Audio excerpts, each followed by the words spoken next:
Shalom, shalom, queridos amigos, bienvenidos un día más a Israel a Diario. Hoy es jueves 19 de septiembre, 16 del mes de Elul. Llevamos 349 días de guerra y todavía hay 101 rehenes en la Franja de Gaza. La noticia más destacada, sin duda alguna, es la segunda ola de explosiones en el Líbano y otros lugares de la región, mientras aumenta el temor de que los rehenes secuestrados en la Franja de Gaza queden atrás, sean abandonados a su suerte y que sea la organización terrorista Hamás la que defina su destino. Vamos a ver qué dicen los diarios de hoy, los principales medios aquí en Israel.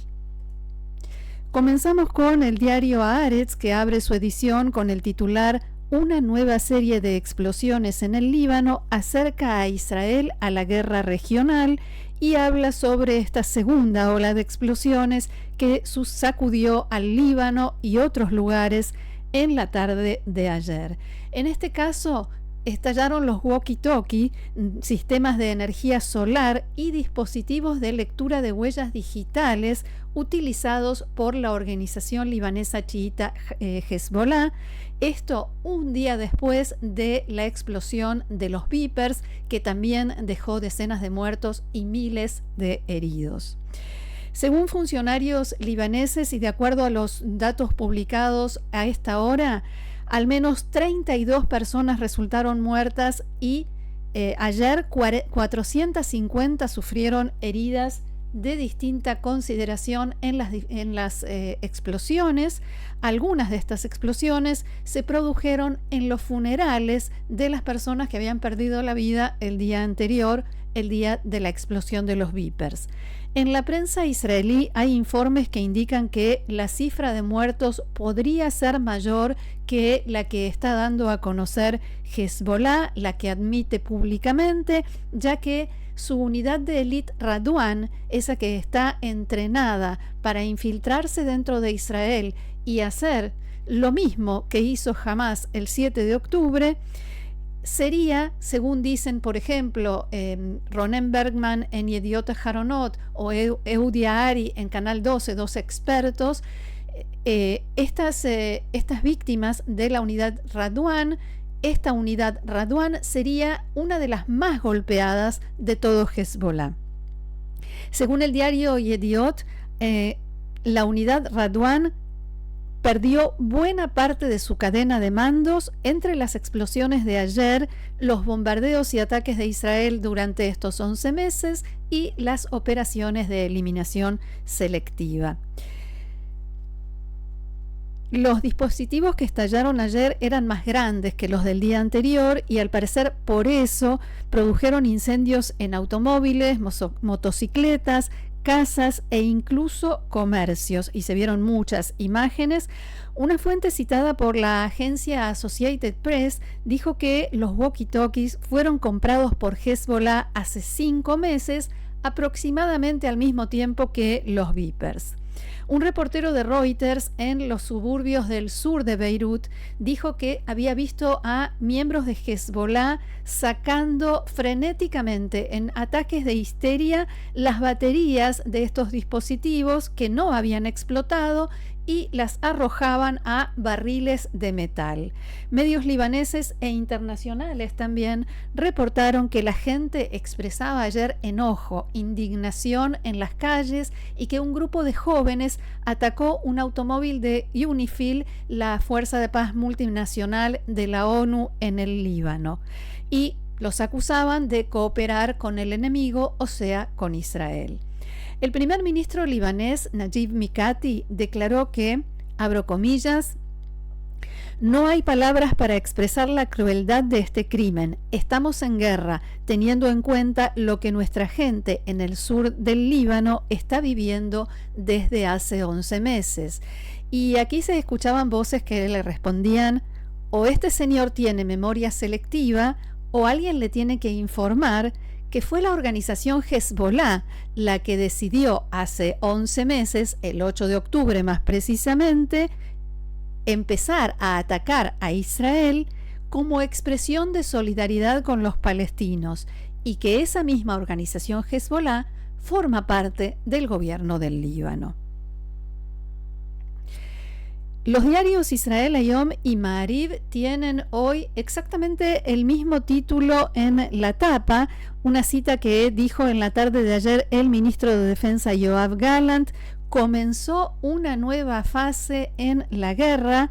Israel Hayom habla en la bajada sobre las señales que da Gallant trasladando tropas hacia el norte. El método de acción podría cambiar, dice el diario, y en Ma'ariv destacan que el ejército israelí está aumentando la presencia de sus fuerzas en la frontera norte del país y citan al ministro de Defensa Gallant, comillas, el centro de gravedad se mueve hacia el norte. Al comandante en jefe de Tzal, Herzi Halevi, nuevamente comillas, tenemos muchas más capacidades. Y al primer ministro Netanyahu, traeremos de vuelta a casa a los habitantes del norte del país de forma segura. Fin de la cita. Vamos a ver parte de las declaraciones del ministro de Defensa Yoav Gallant con subtítulos en español. אנחנו בפתיחה של תקופה חדשה בתוך המלחמה הזאת. ראשית, מרכז הכובד עובר צפונה. המשמעות היא שאנחנו הולכים ומסיטים כוחות, משאבים, אנרגיה לכיוון צפון. לא שכחנו את החטופים ולא שכחנו את המשימות שלנו בדרום. זו חובה שלנו ואנחנו מבצעים אותה במקביל. אנחנו יודעים את החשיבות הרבה שיש בעת הזאת לבצע את הדברים בשיתוף פעולה הדוק. יש תיאום מלא במערכת ואחדות בקשר להשגת המשימות. ראש הממשלה, הרמטכ"ל, ראש השב"כ, ראש המוסד ושר הביטחון, כל מה שהם מייצגים, הכל בצורה משותפת, מוקדש למטרה אחת, להחזיר את התושבים. En la tarde de ayer se dio a conocer que ya hay movimientos de tropas que se están trasladando desde la Franja de Gaza hacia la frontera norte de Israel, hacia el sur del Líbano, y hoy se informó que también se están moviendo fuerzas israelíes desde Judea y Samaria hacia el norte. El ejército también trasladó equipos de emergencia y salvamento de Pikud HaOref, Defensa Civil, tanto del servicio de regular como de los reservistas, a varios puntos del país, como medida preventiva. Hago hincapié en esto, como medida preventiva ante la posibilidad de que haya disparos masivos de cohetes o disparos a distintos puntos del país. Y quiero destacar una vez más que no hay cambios en las instrucciones de defensa civil.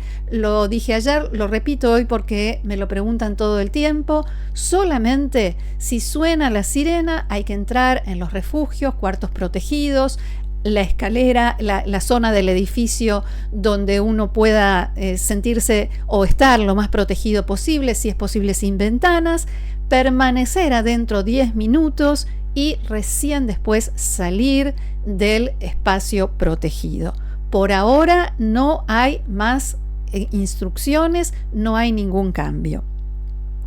Mientras tanto, en el Líbano, la gente se prepara para escuchar hoy a las 5 de la tarde, hora local, el discurso del líder de Hezbollah, Hassan Nasrallah, contrariamente a lo que sucede habitualmente, que salvo los seguidores más fanáticos, la gente en general no lo escucha. Por dos razones. Primero, dicen que sus discursos son larguísimos, llegan a durar 2 horas. Y en segundo lugar, porque sostienen que van dirigidos generalmente a Israel y a Estados Unidos y no al pueblo libanés. Ahora la situación es diferente y además hay fuertes rumores que comentan hoy los medios libaneses y recogen los medios en Israel, según los cuales 3 de los custodios del líder de Hezbollah, Hassan Nasrallah, los custodios personales, resultaron heridos como consecuencia del estallido de los Vipers, de los dispositivos buscapersonas, y no está claro si se encontraban cerca de Nasrallah en ese momento. Por eso, por todo eso, hay mucho interés por ver qué va a decir hoy Nasrallah en medio de toda esta situación. Y lo que estamos viendo es un mensaje en la cuenta de X del legislador norteamericano Brad Sherman, porque hay varios informes que indican que al menos 19 integrantes de la Guardia Revolucionaria de Irán fueron alcanzados por las explosiones de estos 2 últimos días en el Líbano y especialmente en Siria, y además, como ya informamos, el embajador de Irán en el Líbano sufrió heridas graves, se dice que perdió un ojo y tiene lesiones en la cara. El legislador Brad Sherman, desde su lugar en la Cámara de Representantes por California, escribió en su cuenta de X: el embajador de Irán va a tener que explicar por qué tenía un dispositivo de comunicaciones militares de Hezbollah, dada la extensa historia de Irán de uso de sus diplomáticos, y escribe esta palabra entre comillas, para llevar a cabo acciones terroristas. Esto incluye, continúa el mensaje, un complot para asesinar al embajador saudita en Estados Unidos, para matar a disidentes fuera de Irán, especialmente en Europa, e incluye otras acciones que quienes venimos de América Latina lamentablemente conocemos muy bien. En Irán no parecen tener intenciones de dar ninguna explicación, más bien todo lo contrario. El representante de Irán ante la ONU, Amir Sared Irvani, envió en las últimas horas una carta al Consejo de Seguridad de Naciones Unidas para informar que su país se reserva el derecho a responder, por supuesto, a Israel, a la ola de explosiones en el Líbano y las heridas que sufrió su embajador en Beirut, Mojtaba Amini. El representante iraní consideró lo que calificó de ataque terrorista del régimen sionista, sin mencionar que su embajador fue alcanzado por la explosión de un dispositivo de comunicación militar de una organización terrorista. Vamos ahora al ámbito diplomático, o mejor dicho, al frente diplomático, porque la Asamblea General de Naciones Unidas aprobó anoche una resolución presentada por los representantes palestinos que exige que Israel aplique las decisiones del Tribunal de La Haya que piden, entre otras cosas, cito, el fin de la presencia israelí en los territorios palestinos en un plazo de 6 meses, la retirada del ejército de los territorios, el cese de los asentamientos y el regreso de los palestinos a sus tierras, fin de la cita. La propuesta también incluye un llamado a los países miembros de la ONU a no reconocer legalmente la presencia de Israel en los territorios palestinos, así dice la propuesta que presentaron, además de imponer sanciones a altos funcionarios israelíes, cesar la transferencia de armas a Israel y evitar el establecimiento de misiones diplomáticas en Jerusalén. El resultado de la votación fue de 124 votos a favor, 43 abstenciones y 14 países votaron en contra, además de Israel y Estados Unidos. Argentina y Paraguay se encuentran en esa lista. En la práctica, la resolución no tiene ningún efecto concreto más allá del mensaje que transmite, que fue interpretado en Israel como una manera de premiar al terrorismo y las acciones de Hamás antes, durante y después del 7 de octubre. Mientras tanto, Hamás celebró esta resolución diciendo que es una victoria para el pueblo palestino y un signo de derrota y aislamiento para Israel. Vamos a dar información que no está en los diarios de hoy. Volvemos al norte del país porque este mediodía 2 personas resultaron heridas por el estallido de un dron en la Galilea Occidental y más temprano 8 personas sufrieron heridas, una de ellas de extrema gravedad, por el disparo de 2 misiles antitanque desde el Líbano hacia la Alta Galilea. Los heridos fueron trasladados a los hospitales Ziv en Safed y Rambam en Haifa, y en ambos casos el ejército respondió disparando fuego de artillería. La organización Hezbollah publicó un comunicado en el que asumió la responsabilidad de los disparos. Más temprano, Tzahal, el ejército de Israel, informó que durante la noche aviones de combate de la Fuerza Aérea atacaron edificios militares y un almacén de armas perteneciente a Hezbollah en el sur del Líbano. Otra noticia. En la mañana de hoy se permitió dar a conocer que Moti Maman, de 73 años, de Ashkelon, un israelí que vivió durante mucho tiempo en Turquía, fue arrestado el mes pasado bajo sospecha de delitos contra la seguridad porque mantuvo contactos con funcionarios de inteligencia del régimen iraní. Atención a esta historia. Hoy se presentó una demanda contra él y ya es formalmente acusado. ¿Por qué lo reclutaron? ¿Para qué lo reclutó el régimen iraní? Para organizar el asesinato del primer ministro Netanyahu, el ministro de Defensa Gallant y el jefe de seguridad del Servicio de Seguridad Ronen Bar, entre otros, y por supuesto. Estuvo en Irán en 2 ocasiones, donde mantuvo varias reuniones, exigió $1 millón por la misión y alcanzó a recibir un pequeño adelanto porque en lugar de ese $1 millón le ofrecieron entre $300.000 y $400.000. En uno de los encuentros con sus contactos, uno de los cuales se presentaba como agente de seguridad que actuaba en nombre del sistema de seguridad iraní, conoció a otro de sus referentes que se lo presentaron como Eddie y que supuestamente también era israelí. Y entre las misiones que le encargaron se encontraban entregar dinero y un arma en un punto que le indicaron de antemano aquí en Israel, fotografiar y filmar lugares muy concurridos y enviar el material a factores iraníes, amenazar a otros ciudadanos israelíes que Irán ya había reclutado como agentes pero que no cumplieron sus misiones, y reclutar a alguien del Mossad para que actúe como doble agente. Recién en el segundo encuentro le encargaron el asesinato de Netanyahu, Gallant o Ronen Bar. En la lista había, como dije, otros nombres, entre ellos el ex primer ministro Naftali Bennett y los intendentes de las ciudades de Nahariya y Akko. Estos asesinatos, según le explicaron los iraníes, eran la venganza por la eliminación del líder de Hamas, Ismail Haniyeh, en el mes de julio en Teherán, que Irán le adjudica a Israel.